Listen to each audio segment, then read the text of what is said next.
These are the closest product to Google Glass in nearly a decade, and although they look a little bit strange and the functionality is still very, very thin, let me tell you something, I'm so hyped for these, so let me show you the Superhexa Vision smart glass. I've been waiting for a smart glasses product like this to come to the market ever since the Google Glass for consumers was discontinued back in 2015, and here it is, but using some new technology of this decade. The prism uses Sony micro OLED technology, which makes it ridiculously bright for a transparent display, and it features a whopping 50 megapixel camera with a hybrid 5x optical and 15x hybrid zoom. They run off a Snapdragon octa-core processor and have 32GB of internal memory and both Wi-Fi and Bluetooth connectivity. The battery is 990 mAh and can record up to nearly 2 hours of footage on a single charge, and as it supports fast charging, they're capable of reaching 80% battery in just 30 minutes. Could these be the smart glasses and replacement for Google Glass that I've been waiting for all this time? Let's find out. Now, before I take you through what these things can do, let's get the elephant out of the room first and foremost. The design looks a lot like Google Glass, except a little bit more crazy. Now, looking at the arm that houses the display, they have a really simple design aesthetic, and it's actually not too dissimilar to Google Glass, just with some very, very significant improvements that I'll come back to shortly, because we first must address the addition of the very, very, very, very, very, very large camera on the opposite arm, which makes this device stand out somewhat significantly. The Google Glass, by comparison, was quite a standout device when it was released, but I think that was only because it was something new and never seen before. But with hindsight, that looks almost invisible when compared to this. It's absolutely colossal.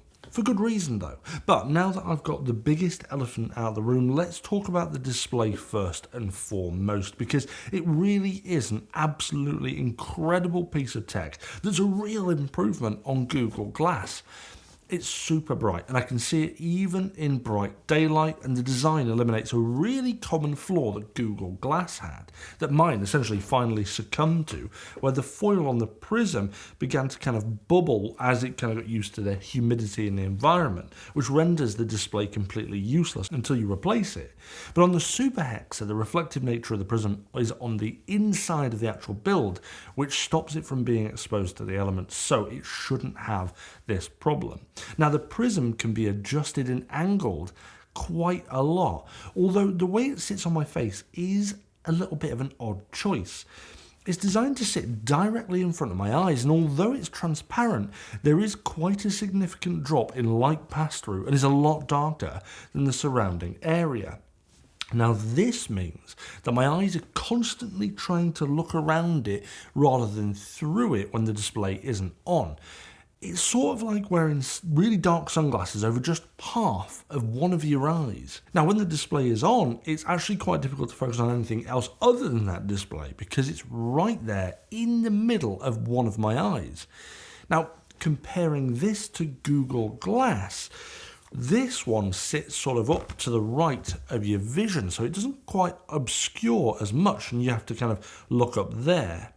But each to its own. With this, it's out of the way and I have to look and glance at the information, so I can't necessarily get an overlay of information on my environment quite as easy, whereas this is obviously a lot more accessible because it's there right in front of my vision at all times, like a robot. So on one hand, that means that I'm unlikely to do things like drive in this because it obscures too much of my vision. But then on the other hand, The fact that it is right in front of my eyes makes it much easier to use with some of its core functionalities, such as using the zoom lens function, which allows you to zoom your vision up to 15 times. Now this is a cool function. By swiping on the arm here, you can zoom in a significant distance, and it's actually really impressive and could be useful in a number of different circumstances, such as reading signs that are far away, or perhaps watching some kind of spectator sport that you want to zoom into the action, like football. These basically give you a cyborg eye. I do feel like a Terminator in them when I'm zooming in on something. This zoom uses a hybrid system of optical and digital zooming, but even at 15 times, it's still clear enough to read text. And I think this feature is incredible, and one of the reasons that the arm and camera module is perhaps as big as it is. Now, the camera functionality itself is pretty basic, and the actual photo and video footage is alright. It's certainly not the best in the world, but possibly among the best wearable glasses that I've seen in terms of quality of photo anyway, which appears to be sharp, crisp and on par with many smartphone cameras out there without a doubt. In fact, from my experience with other head-mounted smart glasses that can take photos, I'd go as far as saying that I've been rather impressed with the photos that this thing can take. The video, on the other hand, leaves a little bit to be desired. Hey boy, who's a good boy? Let's go. Oh, wee! Hey! But actually, for its form factor, I think it's good enough. I mean, the hardware and camera module is already large. I wouldn't want it to be any bigger, even if it meant a better quality video. Now, the camera and zooming functionality of these are what I would consider the core functionality of this product at the moment. But we should probably take a look at the software and what else it can do.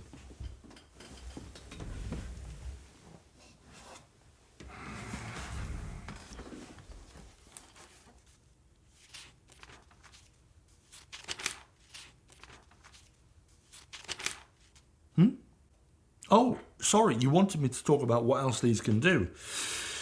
Well, they can't really do much else.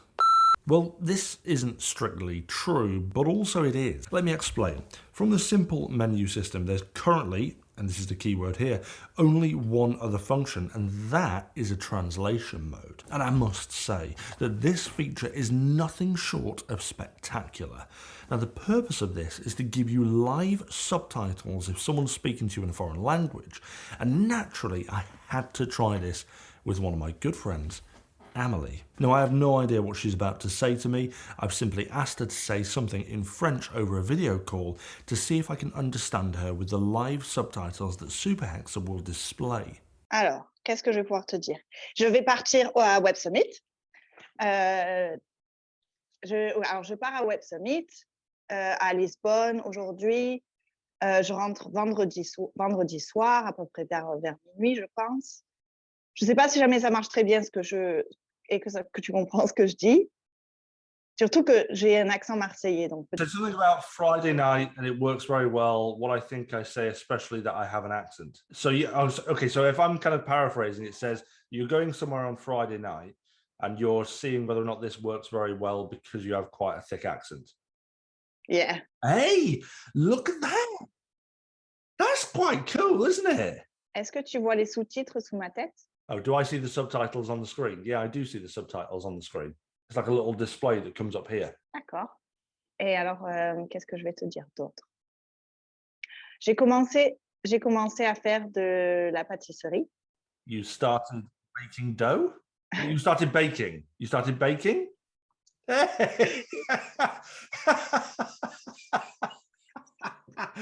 This is quite handy. I'm making some dough. You're making some dough. Did you say you're baking? Is that what it was? I've started baking, yeah. Hey, do you know, I'm quite impressed the fact it's translating it in front and giving me like a kind of subtitles on it. So this function really does work, and it works extremely well. Even over video call where you aren't getting crystal clear audio, it still does a good job of translating. It does have a couple of small problems I can foresee. First, it needs a whole sentence to give it context. So when Amelie was talking about starting to bake, the translator already began translating, first showing up keywords like dough, before showing the full sentence about baking that Amelie was talking about. So it sometimes takes a little while to keep up with accurate context.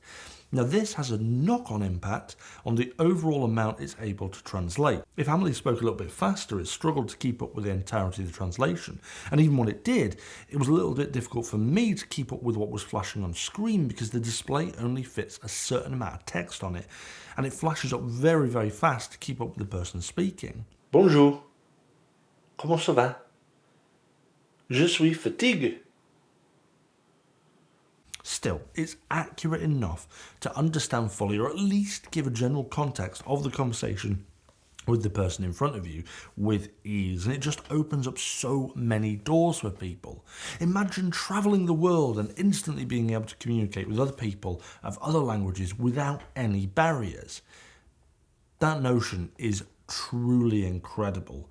And before you stand up and say, well, you should learn the languages of all the countries you visit because it's rude, I don't think learning to say beer por favor constitutes the comprehensive knowledge of the language, so shut up and sit back down. This technology opens doors for me that would normally take years and years of language study, and it's this type of technology that really gets me hyped.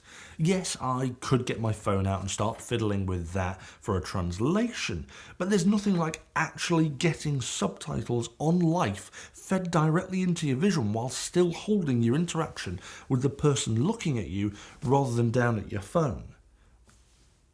It's just so good. And it currently supports a surprising amount of languages as well. You've got German, Russian, Italian, Spanish, French, Thai, and Hindi, which is incredible.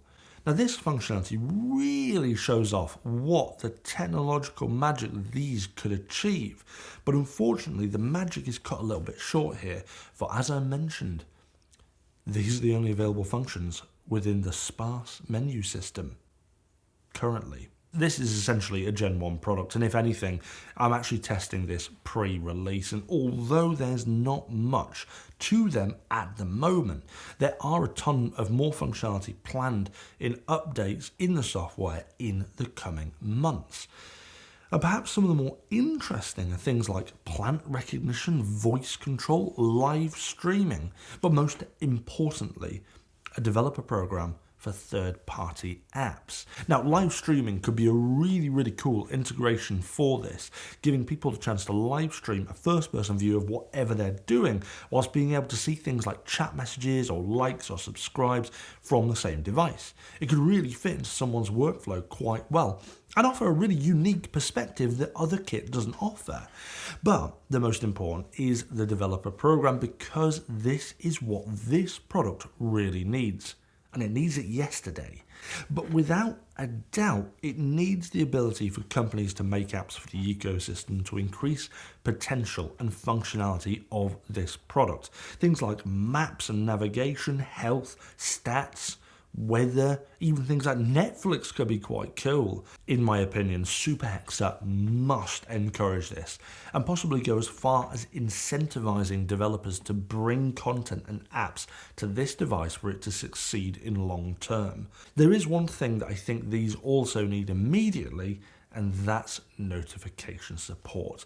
Integrating with your phone to receive notifications to this HUD would straight away make it something that I might wear for extended periods of time, rather than just a tool that I might wear for a specific task or activity. Without notification support, it means I'm really limited to the actual times that I would use it with its existing functionality. And it predominantly, at this point, either means I'm using it as an FPV camera or a translator device, which is really quite minimal functionality. But that doesn't mean that I'm suggesting you shouldn't get one, because if you love tech, then I really, really think you probably should. But before I tell you why, I want to tell you about the price, which isn't quite as straightforward as I would like, because it's launching through crowdfunding. Now, I don't normally make a habit of reviewing crowdfunding products due to the risks associated with it, but on this occasion, I'm going to make an exception. But because it's crowdfunding, the price might not reflect the final consumer pricing or even the price that I'll discuss with you right now. From the Indiegogo page, these are currently listed at the cheapest as £345 with an RRP of £605. Now at £345, if you're a tech enthusiast, these are not one to miss, simply for the potential that these things have. But at the RRP of £605, in their current state of minimal functionality, it's certainly a stretch to ask people to pay that. Yes, it's comparatively a lot cheaper than Google Glass at this price, but it's still only got the promise of added functionality, not a guarantee. And from a relatively unproven company, it doesn't really distill me with confidence for the long-term support of this product. But with that said, Superhexa are backed by Xiaomi as far as I understand. These smart glasses have released as part of the mijia ecosystem over in China, so they've obviously got the attention and backing of a much bigger company, which could be a great sign. Now, I would say that if you're considering these and you can get them for under £400, do it, because you'll be getting a bargain with a ton of possible potential and a piece of tech that is pretty bloody magic if you've never used anything like this before. Now, I use the term magic because these evoke the same sense of wonder that technology like the original Google Glass did for me, alongside other devices like the Samsung Fold. These rare pieces of tech make even people who aren't interested in technology go, wow, look at that. Now, I recognise that at this moment, these smart glasses are going to be quite a niche use, but I really believe that they could be a stepping stone to something great. And I sincerely hope that these continue to be updated with fantastic features, and I really do hope that people buy them. Which is an odd thing to say, but as a first generation device, Superhexa here have demonstrated that they are miles ahead of every other company in delivering true smart glasses in a consumer product at a really affordable price, which is going to be the key to success with this type of technology. Now, I know I've been comparing it to Google Glass quite a lot throughout this episode, and in some ways it's a bit unfair of me to do so because Google are a multi-billion-dollar company, and Superhexa, although possibly have the support of Xiaomi as far as I'm aware, just don't have the same level of supremacy in the tech world. Which is why I hope people get on board to support them in what they are doing, because I've always believed in this type of technology and I think it's the future, and Superhexa are making it the here and now rather than a pipe dream. When I first saw these, I actually thought they looked a bit weird and I didn't think they'd be particularly good, but I will take that back because after using these, I think these do really have a promising future and I'm really excited for where these could possibly go. Yes, they're not the most unobtrusive device that I've ever seen, and especially when comparing it to Google Glass. However, as a start, I will take it because I really like what Superhexa are doing in making smart glasses an affordable reality. Now, if you want to check out the Superhexa Indiegogo page, I'll drop a link below. And if you found today's review helpful, please make sure you hit that thumbs up and subscribe to see more when they land. And I will see you back for another episode of STU'S Reviews soon.